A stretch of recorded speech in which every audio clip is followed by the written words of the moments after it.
So you might have heard that the philosopher Thomas Hobbes thinks that life is solitary, poor, nasty, brutish, and short. It's a famous quotation from him. But what you might not know is the context for that quotation, which is he believes that without a strong central government, that's the kind of life that we will have. Not that all life will always be that way. So Hobbes is a very important philosopher for the Restoration, and actually for Restoration drama as well, which gains some of its energy from Hobbesian philosophy, some of it from Cartesian philosophy.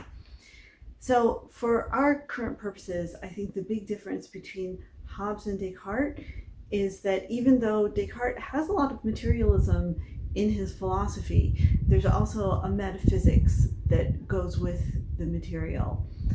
And in Hobbes, it's pretty much all materialism. So his questions are, how do humans work, and how do we take that information about how humans work and translate that into a political philosophy? Hobbes' ultimate goal is to come up with a political philosophy. And so he goes back to what humans are like, what is human nature, in order to make a case for the most appropriate political philosophy for these humans and how we operate. So he starts his discussion on human nature about how humans actually operate, and he talks about language and vision and hearing, but really what the bulk of his discussion of human nature is about how we work emotionally and how our emotional makeup makes us particularly in need of certain kinds of government over others. So honor is important to Restoration drama and Restoration culture, and the question of honor is really up for grabs. So what Hobbes says in The Elements of Law, Part 1, Chapter 8, the end of paragraph 4, the beginning of paragraph 5, he says, because the power of one man resisteth and hindereth the effects of power of another, power simply is no more but the excess of the power of one above that of the other. For equal powers opposed destroy one another, and such their opposition is called contention. So power is simply the what's left over when two equally powerful forces come together, and whichever one prevails is the one with power. The sign by which we know our own power are those actions which proceed from the same, and the gestures by which other men know it are such actions, gesture, countenance, and speech as usually such powers produce, and the acknowledgement of power is called honor. So I'm going to say that again for Hobbes. The acknowledgement of power is called honor. So Hobbes became known as a dangerous person and as an atheist. And he was actually, as we'll get to eventually, also a royalist, which seems contradictory because the whole argument about the monarch is that the monarch is God's representative upon earth. But you don't really see that much of that in Hobbes. What you actually see is an argument that humans need a central authority, and maybe the monarch is, chosen by God, maybe he's not clear that really matters. The point is that humans are locked in this contention for power over each other, and without some kind of agreement about who has power, we'll be in a constant state of war. We'll be in a state where life is solitary, poor, nasty, brutish, and short, as he would go on to say. This is an earlier work. And honorable of those signs for which one man acknowledgeth power or excess above his concurrent in another. So his definition of honor is essentially the acknowledgement of someone else's power. Power and honor are not the same thing, but when you honor somebody, you recognize their power. Now, I know that seems like pretty non-moral, even amoral, atheistic way of thinking about honor, but this is how Hobbes thinks about honor, and it'd be kind of interesting to think about how this plays out on the Restoration stage, as many people have thought about. So I want to think about the foundation for Hobbes of politics, which is human emotions and how humans operate as emotional beings. Of course, is honor, and honor is, I think, significantly for Hobbes, it's not religious, it's not ethical, it's about power. And so he goes on to say that nobility is honorable because it shows the power of your ancestors. Therefore, if you have the title of Duke, that means that someone in your ancestry defeated someone else for a piece of land, and you've inherited that title. So it's just interesting to notice that for Hobbes, it doesn't mean that you're really better than anyone else. You don't have some spark of superiority. God didn't choose you for this, but it's an acknowledgement of power, or of a history of power in your family that you inherit. So that's all it is, although it's still important. So for Hobbes, again, even though he disagrees with Aristotle in a lot of ways, he's very attuned to the world as hierarchical. So because of that, I just want to talk a little bit about rank in the 17th century in the sense of hierarchy, which is, I think, perhaps the hardest leap for people who are not familiar with the period to understand. And really, that goes for pretty much anything before 1900, of a kind of sense of rank, and definitely more in the English tradition than in the American tradition. Although certainly we're not without rank in the American context. It's just that we don't acknowledge it. And the English, it was right there on the surface. So I've recently been reading this interesting book called Caste by Isabella Wilkerson, and she's a journalist, and she's very interesting, and her first book was very influential. And what she argues is that America has a very firm caste system that's kind of analogous to the system of caste in India, although we don't really express it so much. And so I think it's a good point of reference, because when I say things like rank, often it doesn't really translate. Like, yes, the person has a title, but do you really care? Does it really matter? If you think of it as a caste system, it kind of makes more sense, in the sense that people are born to particular levels of society, and they're supposed to fulfill those levels of society in their life. And if you think Americans don't have that, again, I recommend you read this book by Isabella Wilkerson called Caste, which is very new, but people have been saying that about the United States for a very long time. Of course, the United States was consciously founded in this very period that we're studying. I mean, maybe a bit later than the one we're studying right now, that Hobbes was writing in, but on the basis that all men are created equal. And I think a big difference is that in the United States, people insist that we believe that all men are created equal.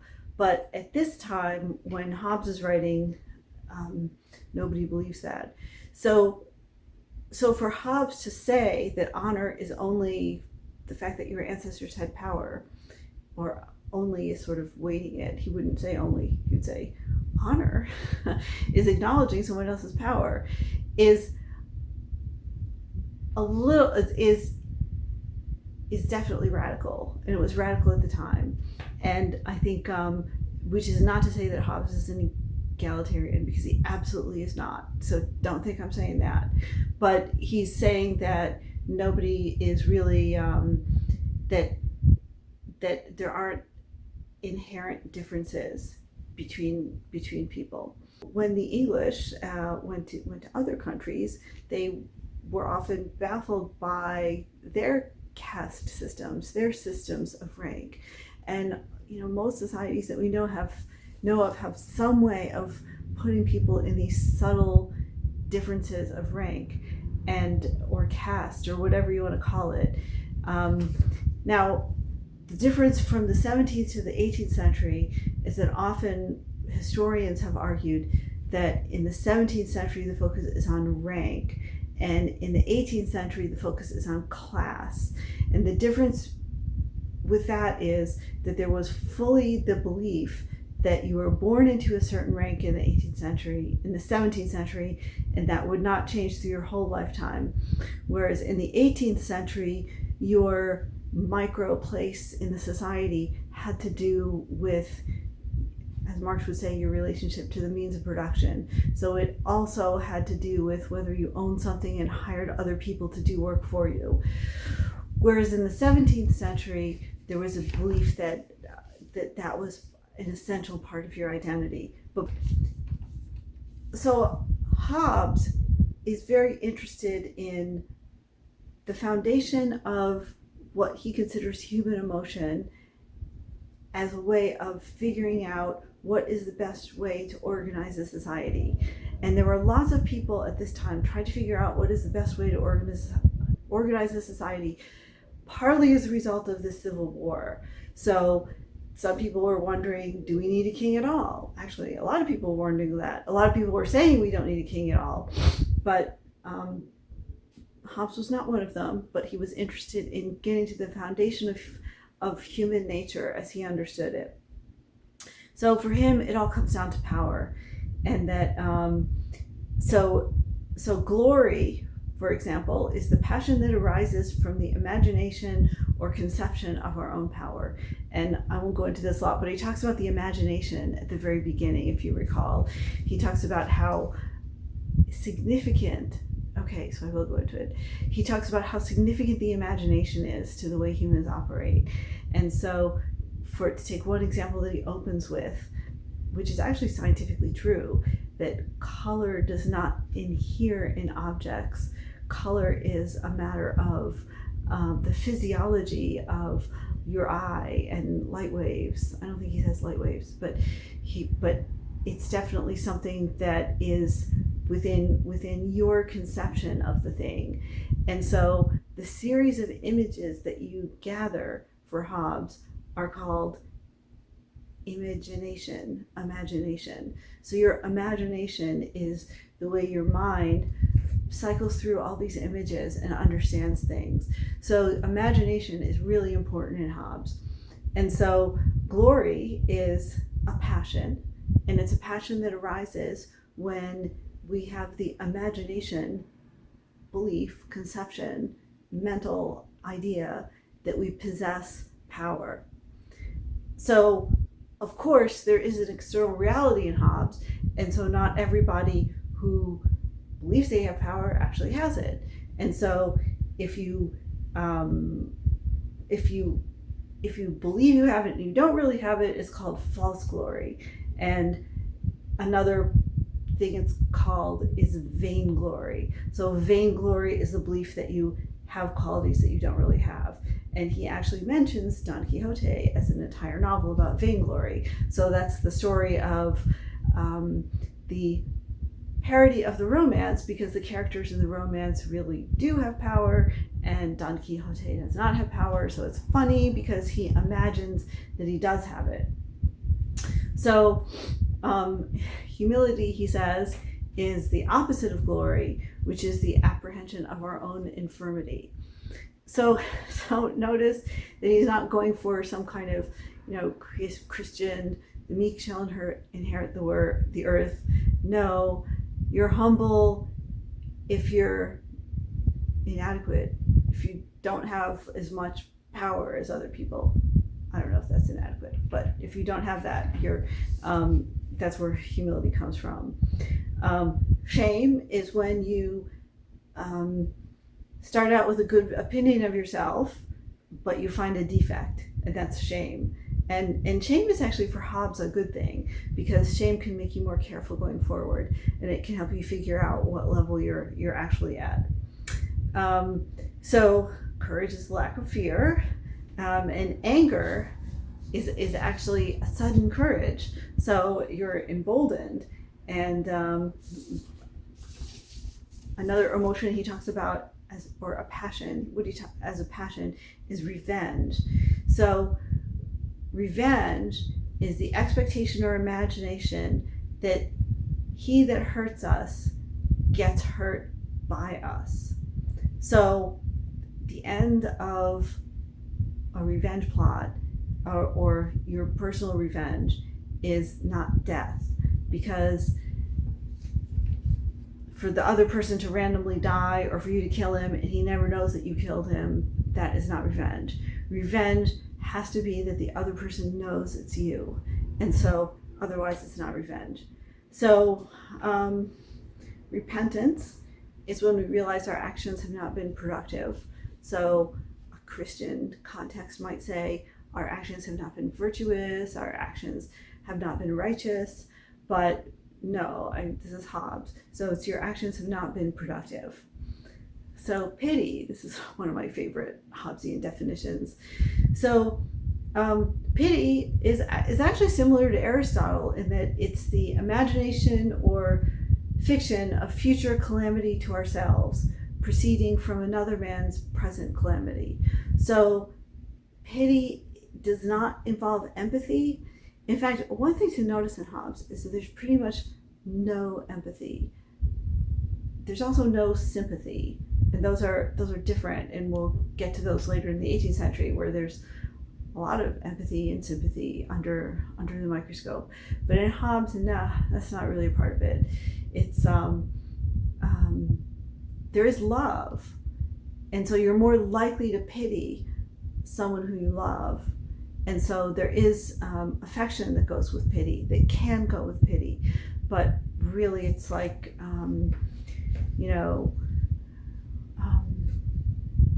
this weekend, my sister-in-law tripped and broke her arm. And I felt really awful. I hope she's okay. I was worried about her. And I think I experienced pity because I think, well, I could easily break my arm. That could happen to me. Maybe it's more noble than that, or maybe I feel a particular pity for her over all the other people in the world who've broken their arms because she's someone who I'm related to and have affection for. So that's pity. So here's another of my favorite, indignation. So indignation is grief which consisteth in the conception of good success happening to them whom they think unworthy of. So it's a similar model to Aristotle's, but it's a little bit different in the sense that Aristotle says that indignation is when someone beneath you kind of gets out of their place, which is very much based in a caste mentality, and that actually Wilkerson has a lot about what happens when people get out of their caste, and that how that leads to violence and a lot of terrible things. But for Hobbes, you can be indignant even if the person doesn't do anything to you. They're just you just think they don't really deserve that, so you're indignant. That person. And that he argues that, just parenthetically, Hobbes argues that indignation and pity are the two emotions that are most easily raised by eloquence. So emulation, this is kind of an interesting definition of emulation. Emulation is grief arising from seeing oneself succeeded, and that envy is the same grief joined with the pleasure conceived in the imagination that something bad will happen to the person.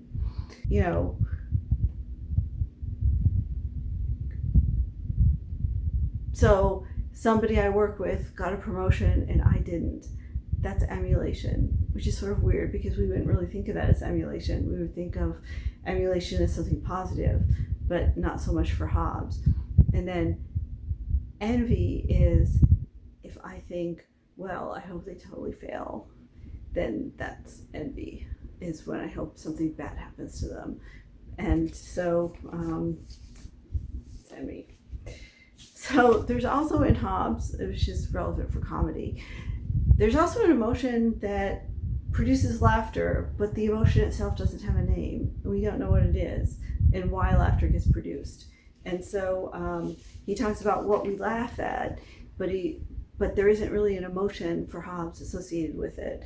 So men laugh at their own actions done beyond expectation. It's like, wow, I wrote a great sentence. Ha ha ha. Men laugh at chances and indecencies, even when mischances and indecencies, even if there's no wit behind it. So, somebody slips on a banana peel, and that's funny.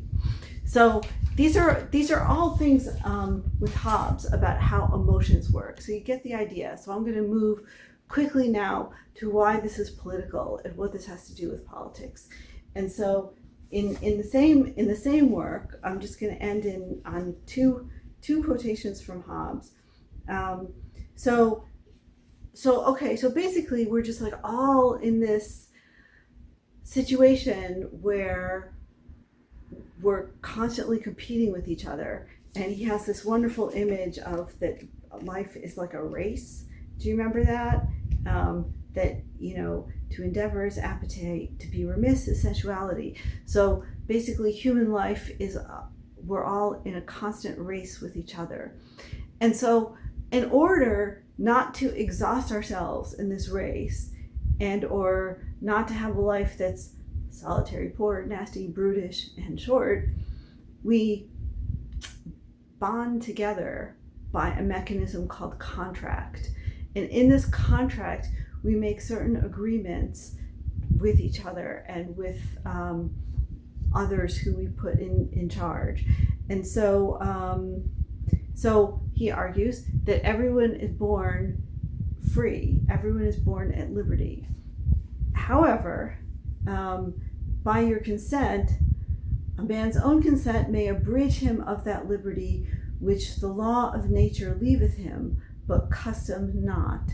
So you can, and you probably must give up some of your liberty to compromise and live in a society, and basically turn over authority to somebody else. Because if you don't do that, you'll be in this race that only ends with death. And so that's constant. And so he says, living creatures aim everyone at peace and food common to them all. So everybody wants the same food. Men aim at domination, superiority, and private wealth, which are distinct in every man and breed contention. So we all want what everybody else has. And so what he's eventually leading up to in this, and because there's no sort of, there's nothing overall softening it. There isn't a kind of humility because we're humble before God. There's no honor because we acknowledge the superiority of others. Well, I mean, we do acknowledge them, but what we're saying is, I see that you have power over me, so I'm going to honor you so I don't get hurt. So he says that we all bond together to produce a contract, is what he calls it. And this is actually, Hobbes is one of the early adopters of, if you will, of contract theory, sometimes thought of as being one of the inventors of it. But Hobbes thought that contracts were necessary because humans could not be trusted, or not be trusted is the wrong way to put it. They shouldn't be trusted. So everybody wants the same thing. There's like a piece of cake right there. Everybody wants it. Everybody would just want to eat the whole thing themselves and has no reason to share it. And so the reason to share it is that you would say, well, we're going to cut it into 3 pieces, so we each get a piece, which is then we'll each be fed, and the alternative would be the 3 of us would have to kill each other, or fight to the death, or fight to dominance to kind of get this thing. And Instead, we agree to share it and we have a contract. And so ultimately, Hobbes's idea is that you're going to contract to have an absolute monarch.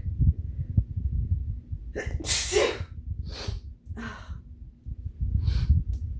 me. Hobbes's idea is that you're going to contract to have an absolute monarch make these decisions and rule everyone.